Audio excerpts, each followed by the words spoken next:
자, 오늘 하나님 말씀은 빌립보서 2장 14절 한 구절입니다.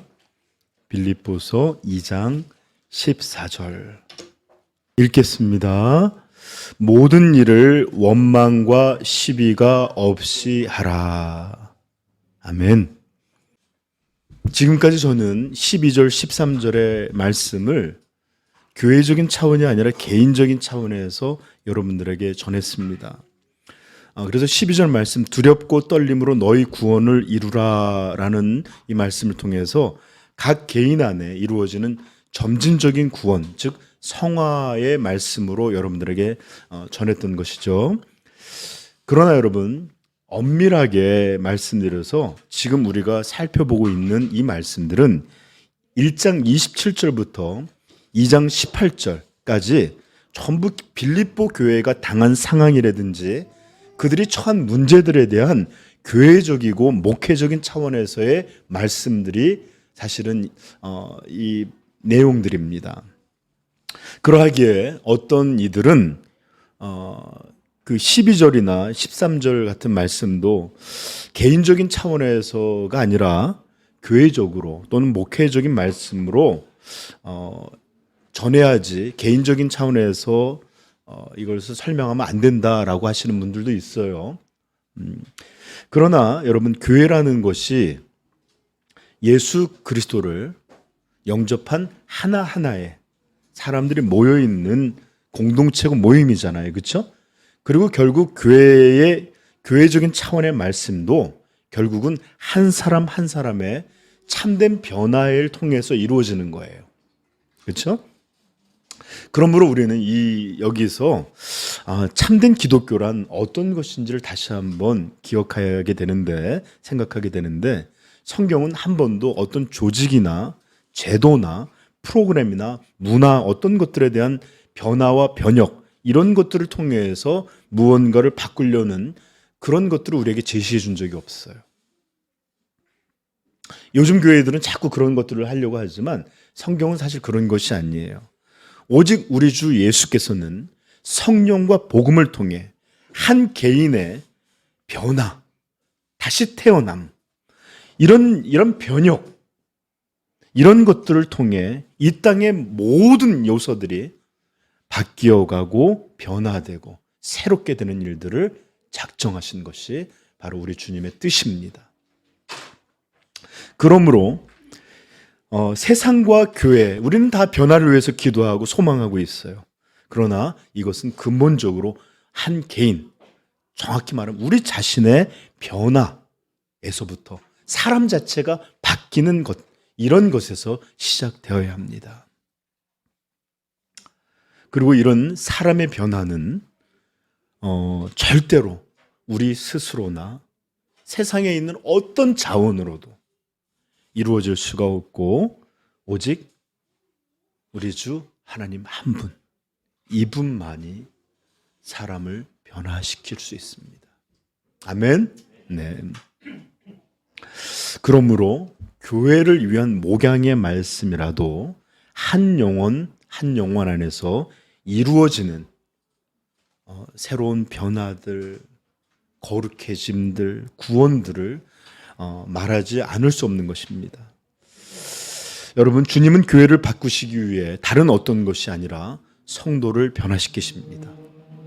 교회가 변화된다, 교회가 새로워진다는 것은 우리 성도들의 심령이 새롭고 변화되었다는 얘기입니다.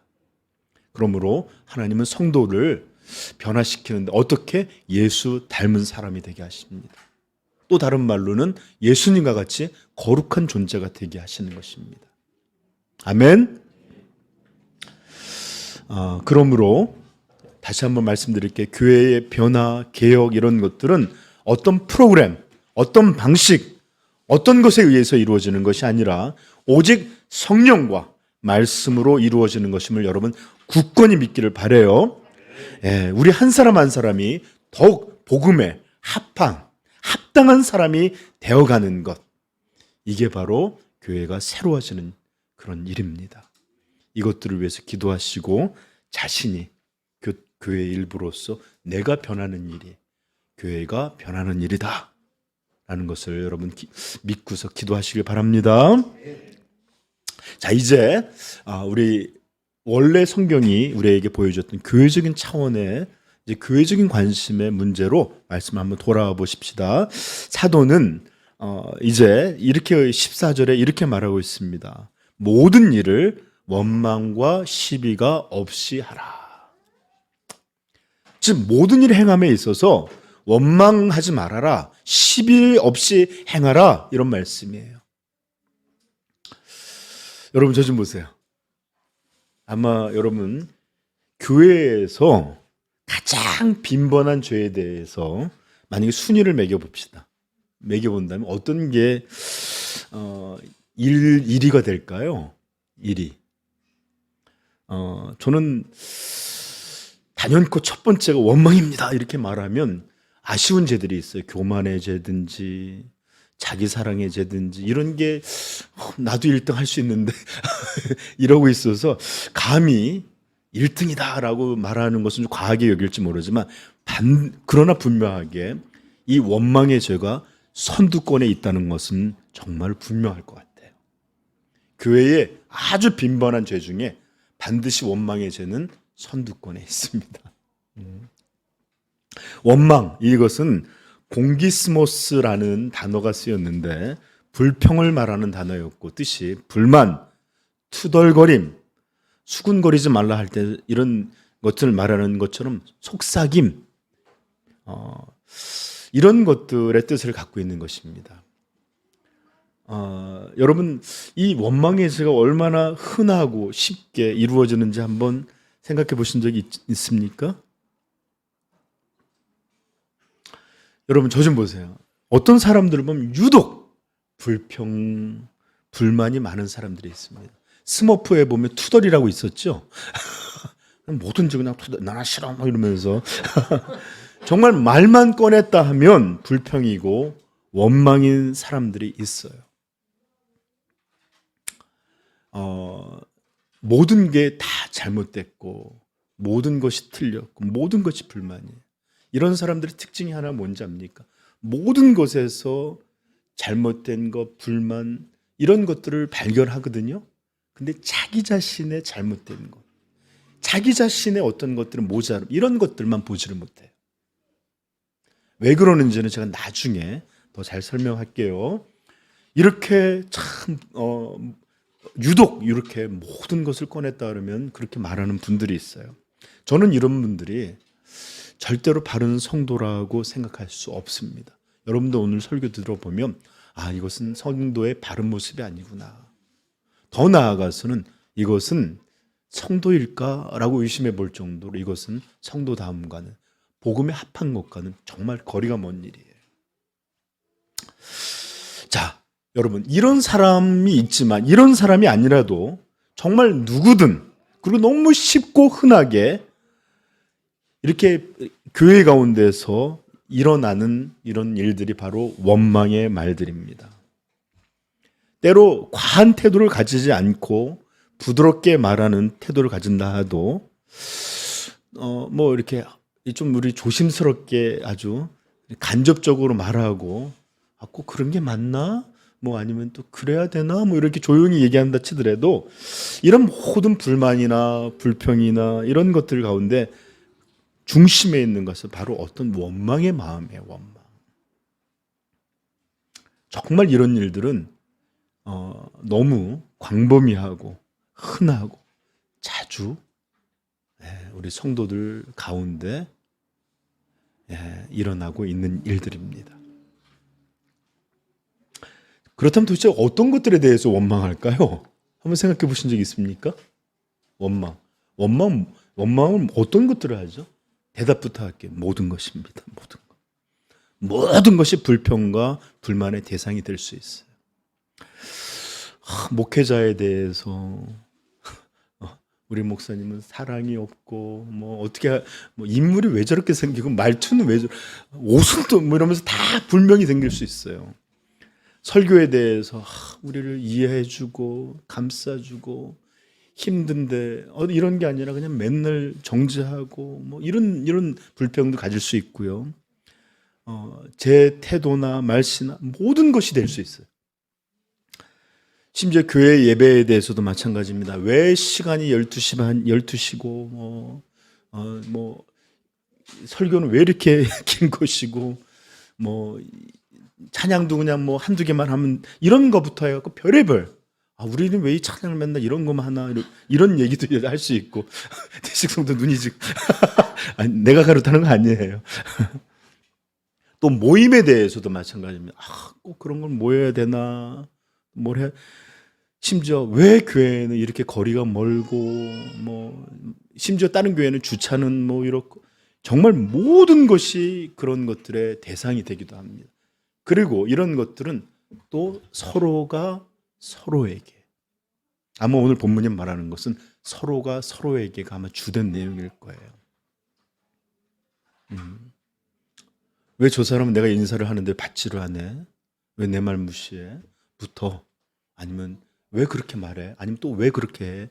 이런 수많은 일들이 하나하나 넘쳐나는 게 바로 우리가 원망의 말들입니다. 정말로 불만, 투덜거림, 원망 끝이 없어요. 끝이. 저는 여러분 자신 있게 말하는데 어떤 훌륭한 분이 사역하는 곳에 가봐도 존 파이퍼 목사님 사역했던 베들레헴 교회나 어디를 가봐도 가서 이렇게 영어를 못 알아들어서 그렇지 모임들 가보면 다 불만이 있고 불평이 있을 거예요. 그렇죠? 정말로 이 원망의 말들, 불평의 말들 이런 것들이 교회의 모든 곳마다 스며 있고 존재하고 넘쳐나고 있습니다. 그러나 성도 여러분, 오늘 분명히 깨닫게 되길 바랍니다. 원망이 이렇게 광범위하고 쉽게 일어나고 모든 것에 있다고 하여 이 죄가 그렇다고 가벼운 죄는 결코 아니라는 것을, 작은 죄는 아니라는 것을 부디 우리 성도님들이 잘 깨닫게 되기를 부탁드립니다. 여러분, 구약 출애굽 때 한번 보십시오. 이스라엘은 끊임없이 모세를 향하여서 원망했습니다. 하나님은 이것은 너를 향하여가 아니라 나를 향하여다 라고 하실 말씀도 있었고, 모세를 향하여 하나님을 향하여 원망했어요.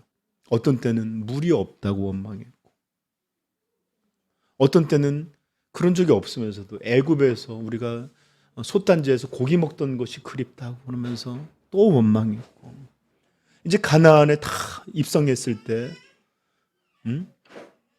먼저 정탐꾼들을 보냈잖아요. 그랬는데 돌아와서 이 안 좋은 얘기를 하니까 이제 우리가 가나안에 들어가면 다 죽게 생겼다. 하나님 우리를 죽이시려고 하는가 보다 하면서 또 원망하고 불평했습니다. 그 장면 민수기 14장 27절에 하나님이 이런 이들을 향해서 어떤 말씀을 하시느냐. 나를 원망하는 이 악한 회중에게 내가 어느 때까지 참으랴. 이스라엘 자손이 나를 향하여 원망하는 바, 그 원망하는 말을 내가 들었도다. 그들에게 이르기를 여호와의 말씀에 내 삶을 두고 맹세하노라. 너희 말이 내 귀에 들린 대로 내가 너희에게 행하리니 너희 시체가 이 광야에 엎드러질 것이라. 너희 중에서 20세 이상으로 계수된 자, 곧 나를 원망한 자 전부가 여분네의 아들 갈렙과 눈의 아들 여호수아 외에는 내가 맹세하여 너희에게 살게 하리라 한 땅에 결단코 들어가지 못하리라.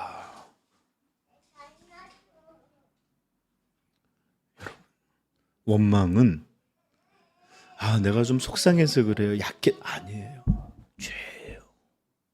그리고 그것은 사람을 향해서가 아니라 하나님을 향해서입니다.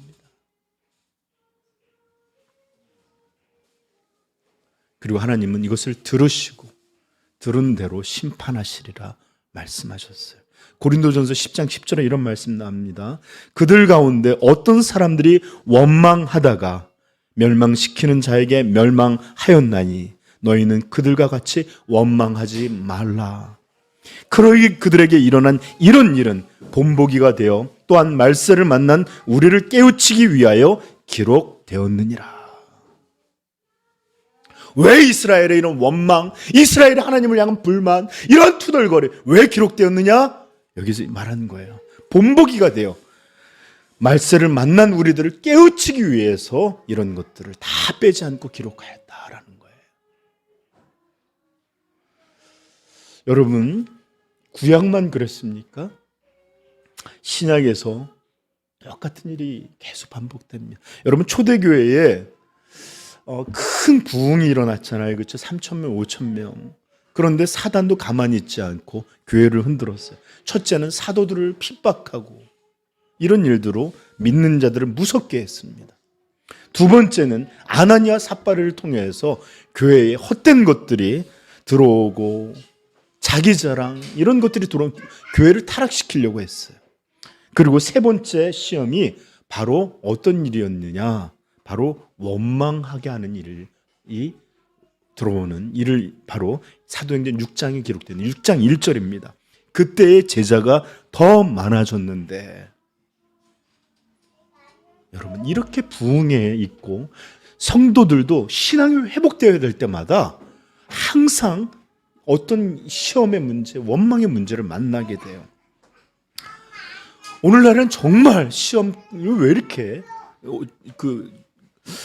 김난주 목사님 시험 받는 것도 죄다 이렇게 말씀하신 적이 있는데, 이런 원망의 문제가 쉽게 들어오는데, 그때의 제자가 더 많아졌는데 헬라파 유대인들이 자기의 과부들이 매일의 구제에 빠짐으로 히브리파 사람을 원망하니. 여러분, 사도들은 이런 일들이 그저 교회 일들 가운데 일어날 수 있는 일상적이고 또 당연하거나 가벼운 것으로 여기지 않았습니다. 이것들에 대해서 신중하고 신속하게 대응했어요. 그래서 어떻게 했느냐? 집사를 세워서 행정의 일을 맡겼고, 우리는 말씀 사역과 기도에 전념해야 되겠다. 초점이 흔들리지 않았어요. 그리고 이런 일이 끝났을 때 어떻게 됐죠? 교회는 더욱 하나님의 말씀이 왕성하여졌더라라는 기록이 나옵니다. 여러분, 시험을 잘 이겼고 사단의 계략을 잘 이겼지만 사단이 교회를 흔들었던 중요한 죄가 어떤 것이었다고? 원망이었다는 거예요. 원망은 사단이 사용하는 주된 전략 중에 하나입니다. 주된 전략이에요.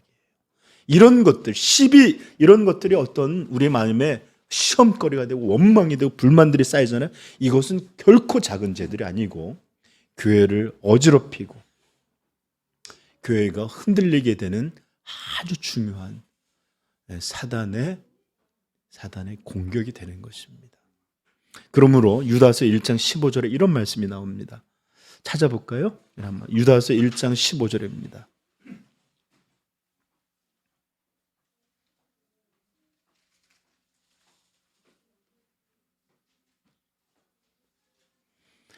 (15절부터) (16절까지) 말씀입니다. 시작. 이는 뭇사람을 심판하사 모든 경건하지 않는 자가 경건하지 않게 행한 모든 경건하지 않은 일과 또 경건하지 않은 죄인들이 주를 거슬려 한 모든 악한 말로 말미암아 그들을 정죄하려 하심이라 하셨느니라. 이제 이 악한 말들이 어떤 것인지 구체적으로 나옵니다. 시작. 이 사람들은 원망하는 자며 불만을 토하는 자며 그 정욕대로 행하는 자라. 그 입으로 자랑하는 말을 하며 이익을 위하여 아첨하느니라. 아멘. 하나님은 바로 이렇게 모든 사람 악한 것들을 심판하사, 어떤 사람을 심판하는지가 내용이 나오는 것들이에요. 야고보서에는 더 분명하게 기록되어 있는데 5장 9절에 이렇게 말씀합니다. 저를 들으세요. 저를 보세요. 형제들아, 서로 원망하지 말라. 그리하여야 심판을 면하리라. 보라, 심판주가 문 앞에 서 있느니라. 계시니라. 다시 한번 잘 들으세요. 형제들아, 성도들아, 서로 원망하지 말라. 그리하여야 심판을 면하리라. 보라, 심판주가 문 밖에 서 계시니라. 무섭게 말씀하셨어요. 원망이 심판을 부르고 하나님은 그것을 속히 즉시 심판하실 것이다. 이렇게 말씀하신 거예요. 그러므로 여러분, 원망의 죄를 가볍게 여기지 않기를 부탁드립니다. 사랑하는 성도 여러분, 우리 복음을 한번 생각해 보십시다. 예수 그리스도의 사람들은 이제 원망할 수 있는 권리나 가능성을 전혀 가지지 못한 사람들이 바로 우리 그리스도인이고 성도예요. 왜냐고요? 우리는 하나님으로부터 압도적인 은혜와 압도적인 사랑을 받았어요. 하나님은 아들을 독생자를 우리에게 주셨고 십자가에서 우리를 대신하여 죽게 하신 이 영광의 복음을 우리에게 허락해 주셨습니다. 예수의 생명, 예수의 피, 예수의 이런 것들을 우리에게 부으신 것이에요. 그러므로 이것을 믿어 거듭난 우리들에게는 오직 영원한 감사와 영원한 찬양과 영원한 기쁨, 이런 것들밖에 없는 것이 바로 성도입니다. 아멘. 그런데도 불구하고 복음을 믿는다고 하면서도 불만을 가지고 이런 것들을 주셨음에도 원망하고 이런 것들을 우리에게 허락하셨는데도 불만으로 투덜거린다면 이것은 절대로 복음을 얻은 자의 마땅한 바가 아니고 이런 일을 복음의 영광을 얻은 자라고 말할 수 없는 것이에요. 그러므로 사랑하는 성도 여러분, 우리 삼위영광교회 성도 여러분, 복음에 합당하게 생활하십시오. 복음에 합당한 삶이란 오직 감사입니다. 오직 기쁨입니다. 오직 영광의 찬송입니다. 이런 것만이 우리 성도의 유일한 삶이다 라는 것을 기억하십시오. 네, 여기 보면 내가 할 수 있는 것은 이라는 찬양이 있는데 우리가 할 수 있는 것은 이제는 감사밖에 없어요. 기도밖에 없어요. 찬양밖에 없어요. 한번 같이 불러볼까요? 내가 할 수 있는 것은 오직 감사와 기도, 두 손을 높이 들고 주께 찬양. 다시 한번 불러봅시다. 내가 할 수 있는 것은 오직 감사와, 우리 진짜 손을 들어봅시다. 두 손을 높이 들고 주께 찬양하네. 아멘. 오직 성도에게는 감사, 기쁨, 찬송밖에 없다는 이것을 여러분들 고백할 수 있기를 축복합니다. 네. 자, 이제 사도가 교회에 명하고 있는 두 번째 문제는 이것이 없어야 된다라고 말하는 두 번째 것은 다른 것이 아니라 시비입니다. 시비. 여러분, 시비가 무엇인지 잠시 이것은 좀 살펴봐야 되는데, 헬라어 단어로는 디알로기스모스라고 해서 사실은 이것은 나쁜 단어는 아니었어요. 기본적으로는 추론하다, 숙고하다, 논의하다라는 기본적인 뜻을 가진 것인데, 이 신약 성경에 이것이 10번이 사용됐거든요. 그런데 모두 다 거의 부정적인 의미로만 사용됐습니다. 이 단어가. 자, 어떻게 쓰였냐? 첫 번째는 마가복음 7장 21, 찾지 않으셔도 됩니다. 7장 22절에 보면은 속에서 곧 사람의 마음에서 나오는 것은 악한 생각, 곧 음란과 도적질과 살인과 간음과 탐욕과 악독과 속임과 음탐과 질투와 비분과 교만과 우매함이니 할 때 사람의 마음에서 나오는 악한 생각, 그 악한 생각을 바로 이 단어가 쓴 거예요. 그 다음에 로마서 1장 21절도 이런 말씀이 있습니다. 하나님을 알되 하나님으로 영화롭게 아니하며 감사치도 아니하며 오히려 그 생각이 허망하여지며, 여기서 생각이 허망하여지다라는 말도 이 단어가 쓰였어요. 그리고 이 단어는 악한 생각이라는 뜻과 의심이라는 말로도 쓰이는데, 예수님 누가복음 24장 38절에 예수께서 가라사대 어찌하여 두려워하며 어찌하여 마음에 의심이 일어나느냐 할 때도 이 단어가 쓰였어요. 의심. 그리고 이것은 토론이나 논쟁 이런 것들을 쓰일 때도 쓰였습니다. 누가 크냐로 논쟁했죠. 예수님은 십자가에 이제 지로 예루살렘에 올라가는데 하나는 우편에 하나는 좌편에 쓰게 해주십시오. 막 그러기도 하고, 누가 하나는 더 크냐 막 이런 논쟁한 거 있었죠. 이럴 때 쓰였던 단어이기도 하고, 또 어떤 나쁜 잘못된 결정을 하거나 판단하는 문제를 쓰이기도 합니다. 야고보서 2장 4절에 너희끼리 서로 구별하며 악한 생각으로 판단하는 자가 되는 것이 아니냐 할 때 악한 판단 이런 의미로도 쓰였습니다.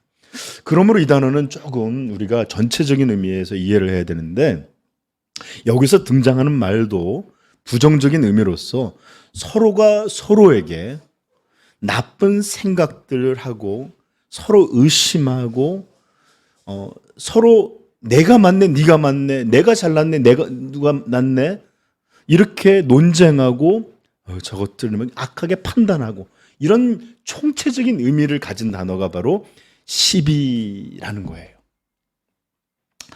영어 성경에서는 이것을 arguing이라고 해서 논쟁이나 말다툼이라고 번역을 해놨는데, 자, 한마디로 이런 부정적인 의미들로 악한 생각들로 서로 의심도 하고 서로 이렇게 논쟁하고 말다툼을 하고 이런 것들이 바로 시비예요. 자, 그래서 원망이라는 죄가 좀 자기 안에 자기 홀로 이루어지는 마음이나 말로나 이런 게 소극적인 측면의 죄라면, 이 시비라는 죄는 이제 분명한 대상을 갖고 조금 더 적극적인 모습을 갖고 있는 죄다라고 이해하시면 되겠어요. 아셨죠? 자, 원망함은 서로끼리 원망을 넘어서, 원망한다는 걸 넘어서 서로가 끼리끼리 갈등, 분쟁, 심지어 더 나아가서는 다투고 싸우는 이런 일들이 바로 여기서 말하는 어떤 거다? 시비에 대한 내용이에요. 시비. 고린도전서에는 이런 모습에 대해 사도의 책망이 기록되어 있는데, 여러분 고린도전서가 쓰여진 주요한 원인 중에 하나가 바로 이런 시비의 문제였습니다. 고린도 교회에 일어난 분쟁들. 우리 한번 찾아볼까요? 고린도전서 1장 10절입니다.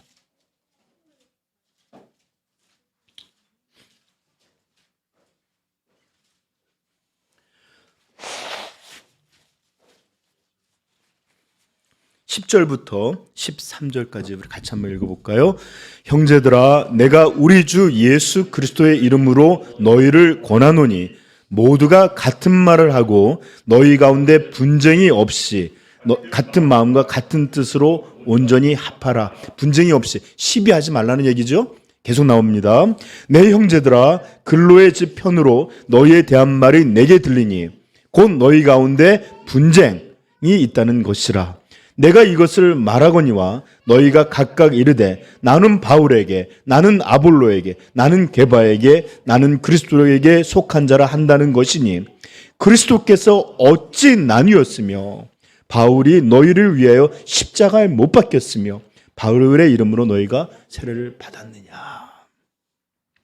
여러분, 여기 보시면 너희 가운데 분쟁이 있다라는 것이에요. 서로 시비하는 일들이, 다툼이, 나뉘어짐이, 이런 것이 있다는 것입니다. 그런데 사도는 이것을 뭐라고 말하느냐? 이런 시비가 있다는 것을 어찌 예수의 몸이 그리스도께서 나뉘었느냐 이렇게 말하면서, 이런 일이야말로 그리스도의 몸을 잘라내고 상처이고 이렇게 훼손하는 일이다 라고 들려주고 있는 거예요. 여러분, 저 좀 보세요. 모든 죄가 작은 죄가 없어요, 사실은. 그럼에도 교회에게 이루어지는 죄는 정말로 작은 죄가 아닙니다. 내 스스로 개인적으로 이루어지는 죄도 무서운 죄지만 교회 가운데 행하는 죄, 교회 안에서 교회에게 행하는 죄, 이것들은 정말로 하나님의 심판을 부르는 무서운 죄라는 것을 기억하시고 모든 일에 더 주의하셔야 되겠지만 교회에서의 그리고 교회에게 대한 일들은 더욱 주의하시기를 부탁드립니다. 자, 사도는 고린도전서 6장에 이런 다툼의 문제가 세상 법정까지 갔던 일들에 대해서 다시 한번 언급하고 있습니다. 자, 6장으로 한번 가볼까요? 1절서부터 8절까지 우리 또 한번 읽어볼까요?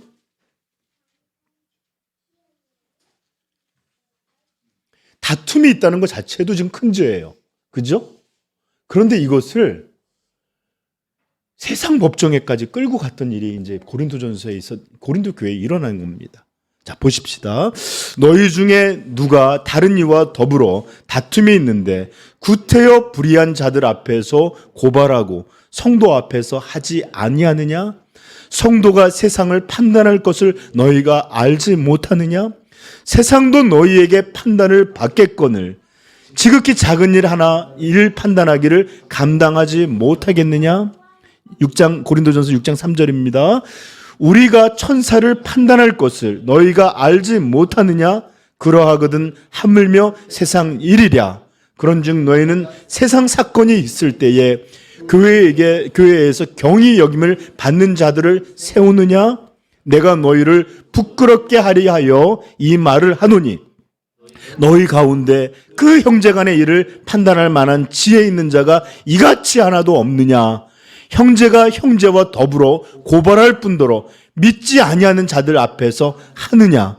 너희가 피차 고발함으로 너희 가운데 이미 뚜렷한 허물이 있나니 차라리 불의를 당하는 것이 낫지 아니하며 차라리 속는 것이 낫지 아니하냐? 너희는 불의를 행하고 속이는구나. 그는 너희 형제로다. 저 좀 보세요. 제가 어떤 목회자 모임에 갔는데 그곳에서 회의가 이루어지고 있었습니다. 어떤 두 사람의 문제가 첨예하게 갈등을 하고 있었어요. 한 사람은 자신이 옳다고 주장했고 또 다른 사람은 자신이 억울하다고 그러면서 막 그렇게 언성들이 높였어요. 그런데 문제는 아시잖아요. 개인의 문제가 아니라 이럴 때 보통 그 사람들을 지지하는 사람들이 있어서 이것들에 동조하는 사람들까지 막 맞다 틀리다 이러면서 회의가 정말 분위기가 몹시 좋지 않은 그런 일들이 되었습니다. 저는 그 가운데 앉아서 조용히 침묵할 수밖에 없었는데 저는 그 가운데서 계속해서 우리 주님의 모습이 떠올라서 떠나지 않았습니다. 여러분 아십니까? 우리 주님은 십자가를 지기 전에 대제사장과 신문하는 이들 앞에서 어떻게 했는지 마태복음 27장 12절에 이렇게 기록되어 있습니다. 대제사장들과 장로들에게 고발을 당하되 아무 대답도 아니하시는지라. 이 말은 변명하지 아니하시더라라는 말이에요. 이에 빌라도가 이르되 그들이 너를 쳐서 얼마나 많은 것으로 증언하는지 고발하는지 듣지 못하느냐 하되 한마디도 대답하지 아니하시니 총독이 크게 놀라워하더라.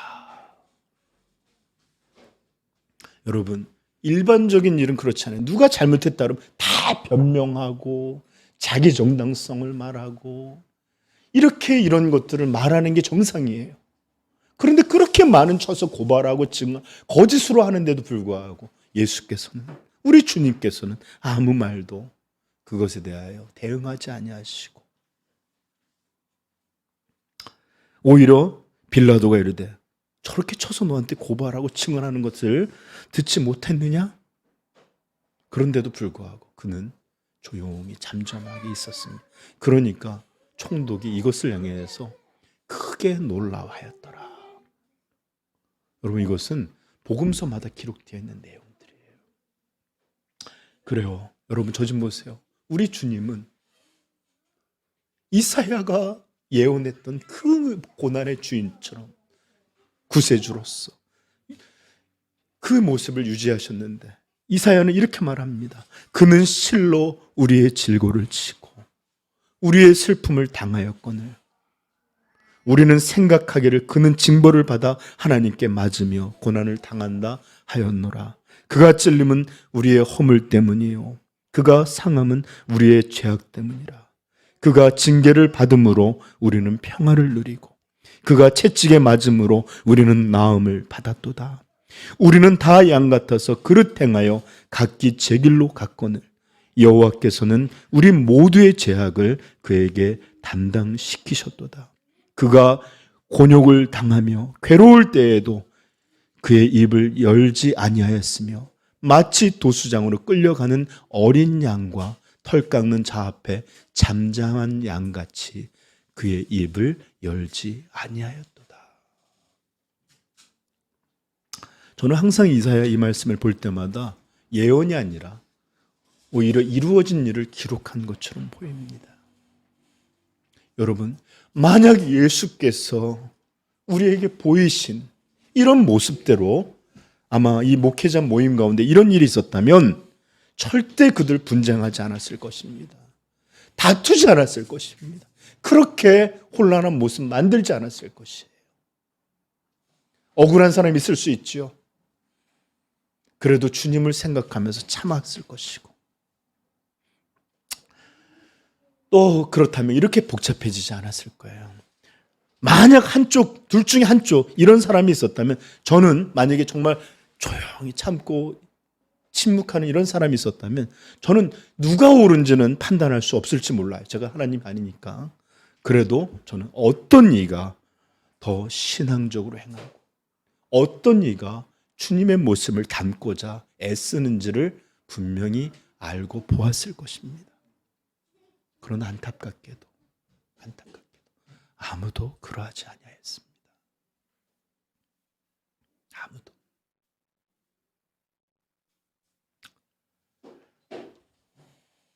여러분 베드로전서에 보면 예수님이 이렇게 변명하지 아니하시고 다투지 아니하시고 오히려 도수장으로 끌려가는 어린 양과 털 깎는 자 앞에서 잠잠한 양같이 그 입을, 그 억울함을, 그 답답함을, 그 온전함을 열지 아니하였더라 하는 이 모습처럼 이런 모습은 예수님 홀로 이 구속주만 홀로 그렇게 갖고 있는 유일한 모습이라고 말하지 않고 오히려 이런 모습을 우리에게 본을 보이셔서 닮게 하시려 하셨다라고 선언하고 있어요.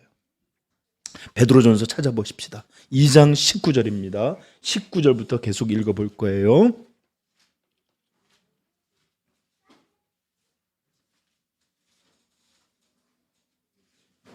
(2장 19절부터 23절까지입니다) 읽겠습니다. 부당하게 고난을 받아도 하나님을 생각함으로 슬픔을 참으면 이는 아름다우나 죄가 있어 매를 맞고 참으면 무슨 칭찬이 있으리요. 그러나 선을 행함으로 고난을 받고 참으면 이는 하나님 앞에 아름다우니라. 이제 잘 들어보세요. 시작. 이를 위하여 너희가 부르심을 받았으니 그리스도께서 너를 위하여 고난을 받으사 너희에게 본을 끼쳐 그 자체를 따라오게 하려 하셨느니라. 22절부터 23절 그 본이 어떤 것인지 나옵니다. 그는 죄를 범하지 아니하시고 그 입에 거짓이 없으시며 욕을 당하시되 맞대어 욕하지 아니하시고 고난을 당하시되 위협하지 아니하시고 오직 공의로 심판하는 이에게 부탁하시며. 여러분 베드로전서는 우리에게 분명히 말씀해 주셔요. 예수님은 우리가 교회들이 삼위일관 교회 지체들이 이런 본을 끼쳐 그 자체를 따라오게 하려 하셨다라는 거예요. 나 홀로 그런 의로움만을 보인 것이 아니라 그를 따르는 이들이 그 본을 예수님 하신 일을 다시 담고 다시 그 일을 행하도록 이렇게 본을 보이셨다는 겁니다. 그리고 그 구체적인 모습이 뭐였죠? 그는 죄를 범하지 아니하였고 그 입에 거짓이 없으시며 욕을 당하시되 맞대 욕하지 아니하시고 고난을 당하시되 위협하지 아니하시고 오직 공의로 심판하는 이에게 부탁하시며. 그런데 우리는 어떻습니까? 네가 이만큼 해? 그래 너는 이렇게 당해봐. 이런 마음들로 우리가 살아갈 때 얼마나 많습니까? 또는 자기 억울함을, 여러분 사실 상처 입었다고 또는 억울하다고 하는 사람들이 하는 행위들이 더 과할 때가 많아요. 그런데 여러분, 왜 우리는 예수 그리스도와 같아지지 못합니까? 정말 고린도전서 6장의 말씀처럼 너희가 피차 고발함으로 너희 가운데 이미 뚜렷한 허물이 있나니 차라리 불의를 당하는 것이 낫지 아니하며 차라리 속는 것이 낫지 아니하냐 하는 말씀, 왜 기억하지를 못할까요? 이렇게 차라리 교회를 혼란스럽게 하고 복음에 합당함에서 떠나고 주님께서 우리에게 본을 보이신 것을 다 거부하고 이렇게 서로 시비하고 분쟁하고 다투고 미워하는 대신, 이런 것 대신 차라리 이런 일을 하는 것 대신 내가 속는 것이 낫지 않습니까? 차라리 내가 당하는 것이 낫지 않겠습니까? 차라리 내가 손해를 보고 차라리 내가 죽는 것이, 이것이 더 낫지 않겠습니까? 기독교 진리는, 복음은 우리에게 말합니다. 낮아지는 것이 높아지는 것이요, 지는 것이 이기는 것이요, 죽는 길이 참되게 사는 길이다. 이게 기독교의 역설이에요. 이것이 바로 복음을 믿는 자들의 세상이 감당하지 못하는 믿음이요, 세상과 현저히 다른 그런 모습입니다. 여러분, 오늘날 우리 기독교는 도대체 기독교가 무엇인지, 또 기독교인의 마땅한 바가 무엇인지, 복음에 합당하게 생활한다는 것이 어떤 것인지, 주님을 닮는다는 것은 어떤 모양을 담고 있는 것인지를 아무것도 모르는 사람들처럼 그렇게 살아가고 있습니다. 세상과 구별되는 영원한 감사, 기쁨, 이런 것들로 하나님의 살아계심과 하나님이 우리 안에서 은혜를 베푸시는 하나님이라는 것들을 나타내기보다는 세상과 똑같은 원망, 세상과 똑같은 불만, 불평, 다툼, 이런 것들로 구별 없이 살아갈 때가 있고, 예수 그리스도의 낮아지는 마음 대신에 서로 높아져서 시기하고 미워하며 지기 싫어하고 분쟁하고 시비하는 일들이 여전히 교회에서도 정말로 가득합니다. 사랑하는 성도요, 사랑하는 성도요, 이제 제발 우리는 예수 그리스도의 마음을 가집시다. 빌립보서 2장 5절 말합니다. 너희 안에 이 마음을 품으라. 곧 그리스도 예수의 마음이니 그는 근본 하나님과 본체시나 동등됨을 취할 것으로 여기지 아니하시고. 여러분, 이런 예수의 마음을 품고 살아가는 이가 참된 성도입니다. 이런 이들이 모여있는 것이 참된 교회입니다. 그리고 이런 일들이 일어나는 것이 바로 천국이 벌써 우리 가운데 시작된 것이고요. 부디 사랑하는, 즉 예수 그리스도의 복음을 소유한 우리 사랑하는 삼위 영광교회에서는 원망과 시비에 흔적조차 가지지 않고 그 모양이라도 전혀 남아있지 않기를 축복합니다. 부디 예수 그리스도의 마음을 품은 자들로 그렇게 주님을 섬기고 그렇게 성도를 만나고 또 함께 예수의 마음을 품은 자들로 함께 교회를 이루어갈 수 있기를 간절히 축복하며 소원합니다. 여러분, 원망과 시비, 이것은 어디에나 있는 일이나 이것이 결코 작은 죄가 아니에요. 이것이 교회에 얼마나 큰 해를 끼치는지를 우리가 깊이 깨달을 수 있기를 다시 한번 축복합니다.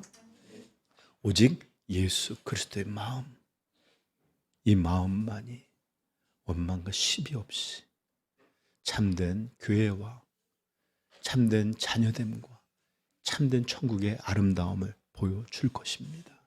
같이 기도하시겠습니다.